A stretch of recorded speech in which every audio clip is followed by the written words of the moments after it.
कार्तिक मास की कथा। एक नगर में एक ब्राह्मण दंपति रहते थे। वे दोनों प्रतिदिन 7 कोस दूर गंगा और यमुना नदी में स्नान करने जाते थे। इतनी दूर आने जाने से ब्राह्मण की पत्नी थक जाती थी। एक दिन उसने अपने पति से कहा कि हमारा एक पुत्र होता तो कितना अच्छा रहता।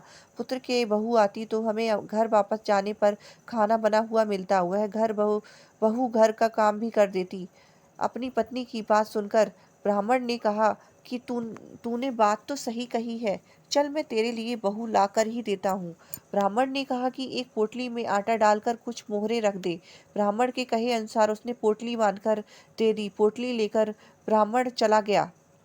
ब्राह्मण सफर के दौरान यमुना के किनारे बहुत ही सुंदर लड़कियां दिखाई दी। वे रेत में घर बनाकर खेल रही थी। उनमें से एक लड़की ने कहा कि मैं अपना घर नहीं बिगाड़ूंगी, मुझे तो रहने के लिए ये घर चाहिए। लड़की की बात सुनकर ब्राह्मण मन ही मन सोचने लगा कि बहू बनाने के लिए यही लड़की उचित है। जब वह लड़की जाने लगी तो ब्राह्मण भी उसके पीछे पीछे उसके घर तक चला गया। वहां जाकर ब्राह्मण ने उस लड़की से कहा, बेटी, कार्तिक मास चल रहा है, इसलिए मैं किसी के घर खाना नहीं खाता हूँ। मैं अपने साथ आटा लेकर आया हूँ। तुम अपनी माता से पूछो कि क्या वह मेरे लिए आटा छानकर 4 रोटी बना देंगी। यदि वह मेरा आटा छानकर रोटी बनाएंगी तो ही मैं रोटी खा लूंगा। लड़की ने जाकर अपनी माँ को यह सारी बात बताई। माँ ने कहा, उचित है, जाकर ब्राह्मण देव से कह दो कि वह अपना आटा दे दे, मैं रोटी बना दूंगी। जब वह आटा छानने लगी तो आटे में से मोहरें निकली। वह सोचने लगी कि जिसके आटे में इतनी मोहरें हैं उसके घर में कितनी मोहरें होंगी। जब ब्राह्मण खाना खाने बैठा तो लड़की की माँ ने उस ब्राह्मण से पूछा, क्या आपका कोई लड़का है और क्या आप उस लड़के की सगाई करने जा रहे हो। यह सुनकर ब्राह्मण ने कहा कि मेरा लड़का तो काशी में पढ़ने गया है। यदि तुम यदि तुम कहो तो खांड कटोरे से विवाह करके तेरी बेटी को अपने साथ ले जाऊं। लड़की की माँ ने कहा, ठीक है ब्राह्मण देव। इस पर लड़की की माँ ने लड़की की खांड कटोरे से शादी करके ब्राह्मण के साथ भेज दिया। ब्राह्मण ने घर आकर कहा, रामू की माँ, दरवाजा खोलकर देख, मैं तेरे लिए बहू लेकर आया हूँ। ब्राह्मण की पत्नी भीतर से ही बोली, हमारे तो कोई बेटा बेटी नहीं है तो बहू कहाँ से आए। दुनिया ताने मारती थी, अब आप भी मारने लगे हैं। ब्राह्मण ने कहा, तू दरवाजा खोलकर तो देख। जब ब्राह्मणी ने दरवाजा खोला तो सामने बहू को खड़ी देखा। उसने बहू का स्वागत किया और आदर सत्कार से अंदर ले गई।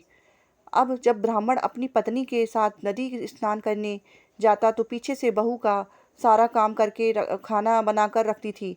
वह उनके कपड़े धोती और रात को हाथ पैर दबाती थी। इस तरह बहुत दिन बीत गए। अपनी ब्राह्मणी ने अपनी बहू से कहा कि बहू, कहीं भी चूल्हे की आग मत बुझने देना और मटके का पानी खत्म मत होने देना। परंतु एक दिन चूल्हे की आग बुझ गई। यह देखकर बहू घबरा गई और भागी भागी अपनी पड़ोसन के पास गई और कहा कि मेरे चूल्हे की आग बुझ गई है, मुझे थोड़ी सी आग चाहिए। मेरे सास ससुर सुबह 5 बजे से गए हुए हैं, वह थके हुए घर आएंगे, इसलिए मुझे उनके लिए खाना बनाना है। यह सुनकर पड़ोसन ने कहा कि तू तो बावली है, तुझे यह दोनों मिलकर पागल बना रहे हैं।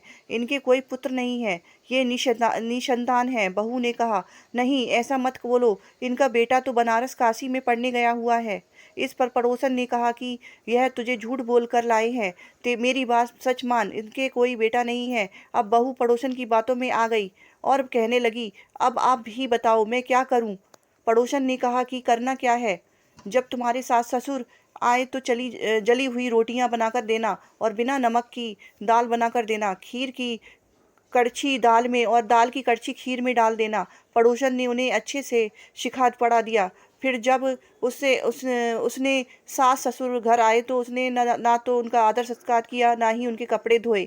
जब उसने सास ससुर को खाना दिया तो सास बोली, बहू, आज यह रोटियां जली हुई क्यों हैं और दाल भी बनी हुई नहीं है। तब बहू ने पलटकर कहा कि एक दिन ऐसा खाना लोगे तो मुझे कुछ बिगड़ नहीं जाएगा, तुम्हारा सास ससुर को बिगड़ जाएगा। सास ससुर को खरी खोटी सुनाकर वह फिर से पड़ोसन के पास गई और बोला कि अब आगे क्या करना है। पड़ोसन ने कहा कि अब तुम सातों कोठों की चाबी मांग लेना। अगले दिन जब भी स्नान करने के लिए जाने लगे तो वह बहू अड़ गई कि मुझे तो सातों कोठों की चाबी चाहिए। तब ससुर ने कहा कि इसे चाबी दे दो। तब सास ने बहू को चाबी दे दी। सास ससुर के जाने के बाद जब बहू ने दरवाजे खोले तो देखा कि किसी ने अन्न भरा किसी में अन्न भरा है, किसी में धन भरा है और किसी कोठे में पड़े बर्तन पड़े हैं। जब उसने सबसे ऊपर का 7वां कोठा खोला तो देखा कि शिव जी, पार्वती माता, गणेश जी, लक्ष्मी माता जी, पीपल, पथवारी, कार्तिक के ठाकुर, राई दामोदर, तुलसी जी का बिड़वा, गंगा यमुना और 33 कोटि देवी देवता विराजमान हैं। वहीं पर एक लड़का चंदन की चौकी पर बैठा माला जप रहा है। यह सब देखकर उसने लड़के से पूछा कि तुम कौन हो? तब लड़का बोला कि मैं तेरा पति हूँ, अभी दरवाजा बंद कर दे, जब मेरे माता पिता आएंगे तब दरवाजा खोलना। यह सब देखकर बहू बहुत खुश हुई और 16 श्रृंगार कर सुंदर वस्त्र पहनकर अपने सास ससुर का इंतजार करने लगी। उसने अपने सास ससुर के लिए अच्छे अच्छे पकवान बनाए। पैर दबाते दबाते बहू ने कहा कि माँ, आप इतनी दूर गंगा यमुना स्नान करने के लिए जाती हो तो आप थक जाती हो, इसलिए आप घर पर ही स्नान क्यों नहीं करती हो? यह सुनकर सास कहने लगी, बेटी, गंगा यमुना घर पर तो नहीं बहती हैं। तब उसने कहा, हाँ माँ जी, बहती हैं, चलो मैं आपको दिखाती हूँ। जब बहू ने 7वां कोठा खोलकर दिखाया तो उसमें शिवजी, पार्वती, गणेश जी, लक्ष्मी जी, पीपल, पथवारी, कार्तिक के ठाकुर, राई दामोदर, तुलसी जी का बिडवा, गंगा यमुना बह रही थी और 33 कोटि देवी देवता विराजमान हैं। वहीं चौकी पर बैठा एक लड़का माला जप रहा है। माँ ने उसे देखकर कहा कि बेटा, तू कौन है? लड़का बोला, माँ, मैं तेरा बेटा हूँ। तब ब्राह्मणी ने पूछा कि तू कहाँ से आया है? लड़के ने जवाब दिया कि मुझे कार्तिक दे ने भेजा है। माँ ने कहा, बेटा, यह संसार कैसे मानेगा कि तू मेरा बेटा है? माँ ने कुछ विद्वान पंडितों से मदद मांगी। पंडितों ने कहा, इस पार बहू बेटा खड़े हो जाएं और उस पार माँ खड़ी हो जाए।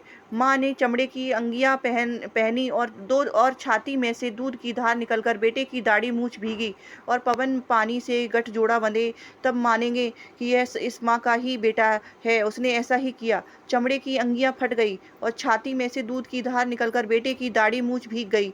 पानी से बहू बेटे का गठजोड़ बंध गया। यह सब देखकर ब्राह्मण और उसकी पत्नी की खुशी का ठिकाना ना रहा। तो यह थी कार्तिक मास की कथा। कार्तिक के ठाकुर जैसे ब्राह्मण और ब्राह्मणी को बहू बेटा दिया, वैसे सबको देना। कार्तिक मास की कथा कहने सुनने और हुंकारा भरने वाले सब पर कृपा करना। बोलो कार्तिक देव